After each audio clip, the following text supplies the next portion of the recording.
Some escapes sound so impossible, they feel like movie plots. But these 5 stories happened in real life. A man mailed himself in a box. Prisoners vanished from Alcatraz. Others drove out of Auschwitz. Every story begins with the same question. When every door is locked, how far will someone go for freedom? From America to London, from prison islands to wartime camps, these escape routes crossed walls, oceans, and death zones. And the craziest part is not that they tried. It is that some of them actually made it. In 1849, Virginia, Henry Brown was born into slavery, a system that treated human beings as property. He worked in a tobacco factory, but his life was controlled by people who could sell him at any moment. Then the worst happened. His wife and children were sold away. Henry lost almost everything.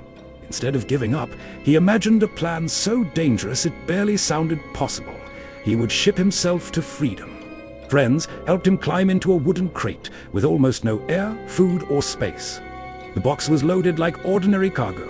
To everyone around it, Henry was just another package. For about 27 hours, trains, wagons, and boats carried him north while he stayed hidden in darkness. At one point, the crate was placed upside down. Henry stayed silent because one sound could destroy everything. Finally, in Philadelphia, abolitionists opened the box. Henry Brown stepped out alive and free. He became known as Henry Box Brown, for he had done the impossible, mailed himself out of slavery. Now moved to Alcatraz, the prison built on a freezing island in San Francisco Bay. Officials called it escape-proof. The water was cold, the currents were strong, and guards watched every move. But in 1962, Frank Morris and the Anglin brothers began building fake heads in secret. They placed their heads in their beds, making it look like they were asleep during night checks. Behind their cell walls, they widened tiny vents and slipped into a hidden service corridor. For months, they worked quietly while the prison believed everything was normal. They built a raft from raincoats, using whatever materials they could steal, hide, or collect. Then one night they climbed out, reached the water, and disappeared into the darkness of the bay. By morning, guards found the fake heads. The cells were empty. Alcatraz had been beaten. But the mystery remains. Did they drown, or did they escape and live quietly for the rest of their lives? The next story begins in Auschwitz in 1942, one of the most heavily guarded places in Nazi-occupied Europe. 4 Polish prisoners knew that running across fences would be almost impossible. So they planned something far bolder. They would not sneak out like prisoners, they would leave like officers. One of them had access to a storage area where uniforms and equipment were kept.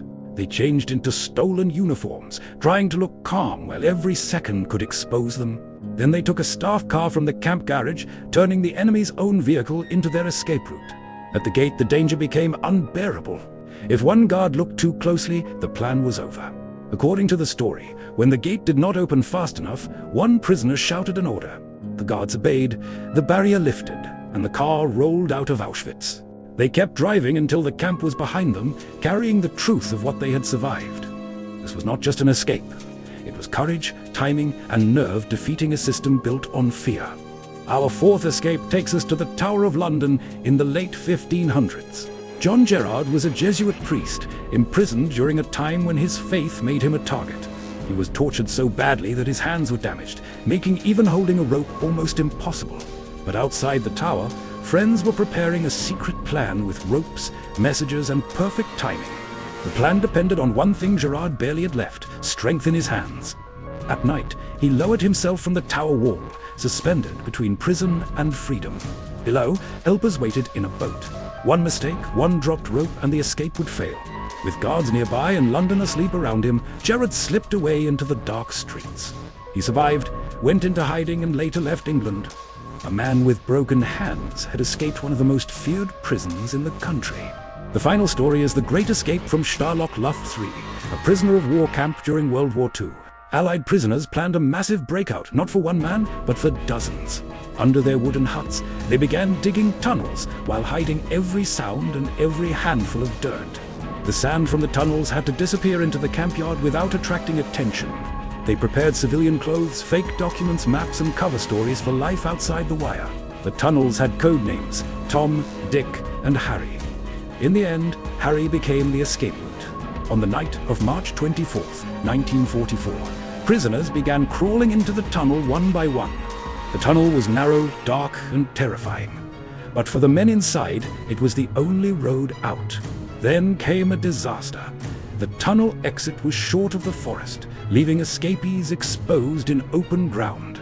76 men got out, but most were soon recaptured as the search spread across Europe. Only 3 reached freedom. 50 were later executed, making this escape heroic, but deeply tragic. 5 escapes: a box, a fake head, a stolen car, a rope, and a tunnel. Each one proves something different. Freedom can demand imagination, courage, patience, and impossible risk. Which escape do you think was the most impossible? Write it in the comments and follow for more true stories history almost forgot.